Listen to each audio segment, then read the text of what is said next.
নমস্কার, দিশাস ব্লকে একটা নতুন রেসিপি নিয়ে চলে এসেছি। এটা ব্রেড দিয়ে তৈরি হয়, যার জন্য লাগবে আমার বেসন। এখানে আমি কিছু পুদিনা পাতা, ধনে পাতা কেটে রেখেছি, তিল, রসুন আর লঙ্কা কুচি, লাগবে বিট নুন, আমি ক্যাচের বিট নুনটা নিয়ে নিয়েছি, লাগবে একটু দই, চাট মশলা, ব্রেড,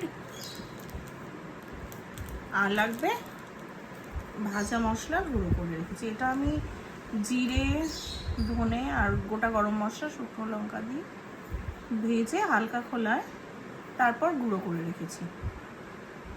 চলুন আগের প্রসেসে যাওয়া যাক। নিয়ে নিয়েছি বোল, দিয়ে দেব 2 চামচ লঙ্কার,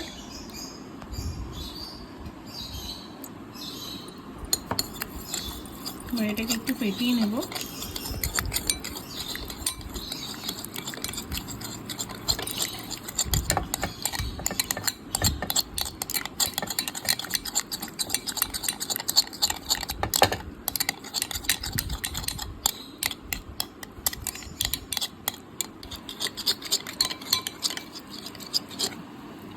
এবার এর সাথে দিয়ে দেব 2 টেবিল স্পুন বেসন, আদা রসুনের পেস্ট, ধনে পাতা আর পুদিনা পাতা কুচিটা নিয়ে ভালো করে এটাকে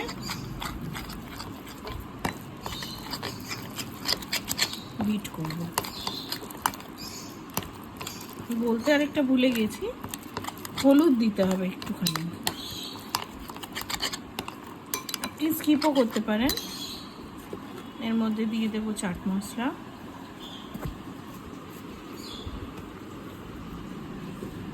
দিয়ে দেব পরিমাণ মতো বিট নুন,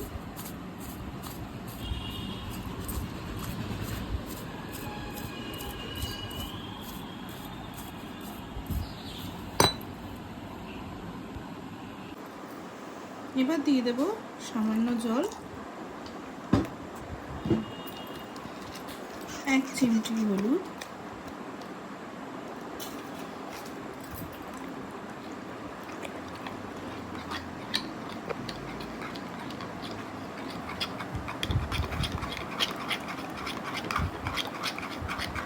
ব্যাটারটা আর একটু পাতলা করব।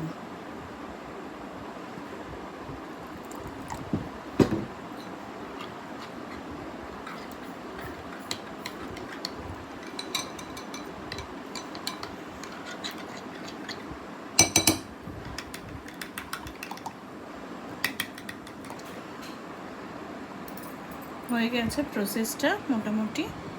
এবার চলুন ব্রেডগুলোকে কেটে নেব। ব্রেডটাকে এবার কেটে নেব। ওইদিকে আমি ঘোলটার মধ্যে ভাজা চিড়ের গুঁড়োটা দিইনি। এবার ভাজা চিড়ের গুঁড়োটা ব্রেডটাকে কেটে নেওয়ার পরে এখান থেকে আমি ভাজা চিড়ের গুঁড়োটা এর উপরে ছড়িয়ে দিলাম। খুব বেশি দেব না, তেতো হয়ে যায়। এবার চলুন গ্যাস অন করব। তাওয়াটা বসিয়ে দিয়েছি, দিয়ে দেব তেল,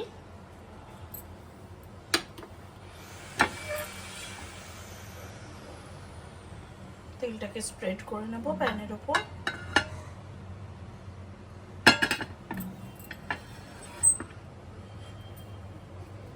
এবার ব্রেডগুলোকে দেখুন নেব, নিয়ে এই ব্যাটারটাতে চড়াবো, চড়িয়ে এই তিলগুলো যাতে মুখে পড়ে তার জন্য উপর থেকে আমি তিল দিয়ে দেব। এবার একটা করে প্যান করব।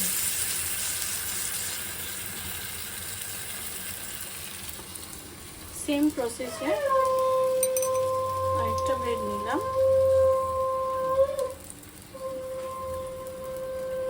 দিয়ে দিলাম। এবার ভাজতে থাকবো।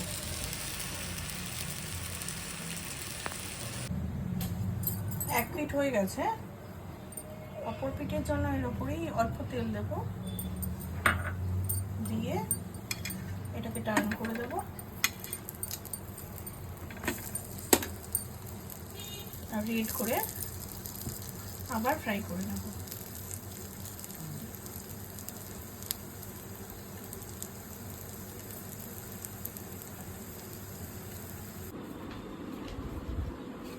তৈরি হয়ে গেছে আমার তিল ব্রেড পকোড়া।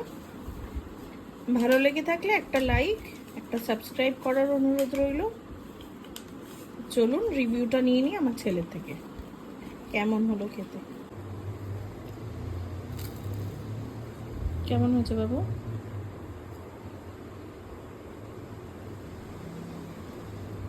বলে দাও তুমি একটু লাইক সাবস্ক্রাইব করার জন্য। Like and subscribe. আজ এইটুকুই।